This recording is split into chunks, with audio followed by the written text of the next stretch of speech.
What's up, guys? So, you know how a lot of people who love JRPGs, myself included, got really pumped for Octopath Traveler, and then when it came out, it was kind of a mixed bag?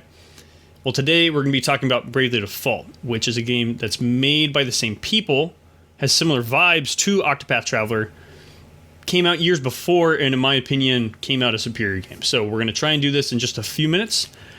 Let's give it a shot. So, I'm going to break down the badassery of Bravely Default into what I posit are the 5 most incredible elements. Numero uno is the Brave Default system. So, to preface, I've loved turn-based games that are executed well for a while. People who go, it's just a menu, this is just selecting a text, not actually doing them. While I get some of those complaints, it's kind of like an old lover, and not like the spicy mistress kind, more the make you cookies, snuggle in bed kind, right?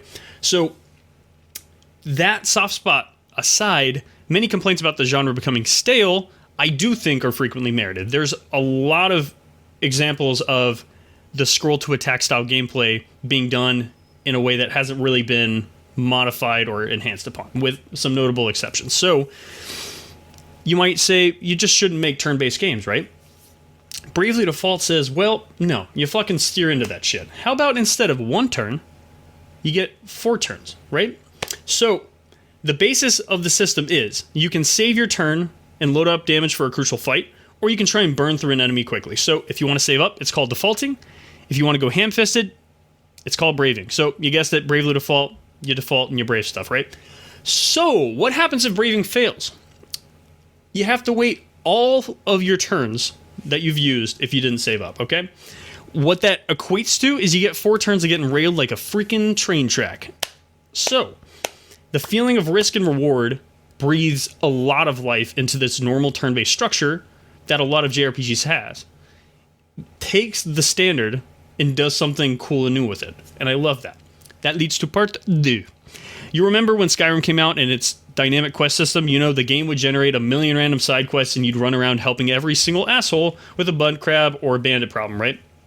Well, after a few years of hindsight, I think most of us have all pretty much learned that just about every one of those quests would only reward you with 1 gold and a used condom, which kind of sucks, so not really worth it.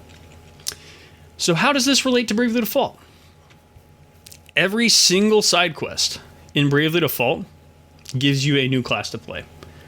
Instead of worrying if Dralathar the Phoenix Layer will give you more than a bag of slobbery skittles for running around the continent, you get classes that A, look dope, B, they give you new ways to play, C, they allow you to experiment with an engaging and user-friendly multi-classing system, showing how menus can actually be done in a cool way, right? And D, the fights actually connect back to the main plot. So you don't feel like it's a bunch of extras from shit-dick villain casting agency, right? It feels more like a squad of memorable fights that are supremely rewarding, which is such a breath of fresh air for that genre. So, third point. This game is charming as fuck. There is a character named Ring-a-Bell who has freaking amnesia. His name is Ring-a-Bell, and that's fucking adorable. Also, the music is uplifting and has this really cool Celtic twist. The areas look freaking awesome. I'm going to put some in here, hopefully. And now I've got to go back to my prompt. We're doing this in one take, baby. So, okay. It shows how design trumps system power 9 times out of 10. I talk about that all the time, but we're going to keep going. 4th point, brilliant. So what could that mean? Remember how I said this game looks at arguments against side quests in turn-based combat and said, now you guys are just doing it wrong. Well, it does it again. Are you tired of random encounters? Well, sure, I'm kind of tired of them. Then turn them off. Okay. Well, I kind of want to level up some. Well, just turn the encounter rate up. You can change the freaking encounter rate, which is so awesome. You would think that this would break the game, right? You think that it would destroy the pacing, you would think it would destroy the challenge, but miraculously, it doesn't. When you go through a dungeon normally, you want to keep it normal because it gives you the best feeling experience. If you're trying to level up for a hard part of the game, then you can turn it up and speed through battles. And if you're going through old areas like fighting old dudes, then you can just turn it off, which is splendid. So, freaking stroke of genius. Now, I'm not going to need much for the last point. And that is that the story is so well executed.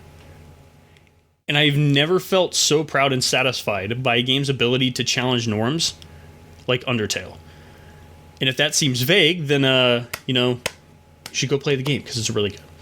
The negative that I can say about it is that it is mondo big and long. It's mondo long. Yeah, it's really freaking long. But, yeah, that's it.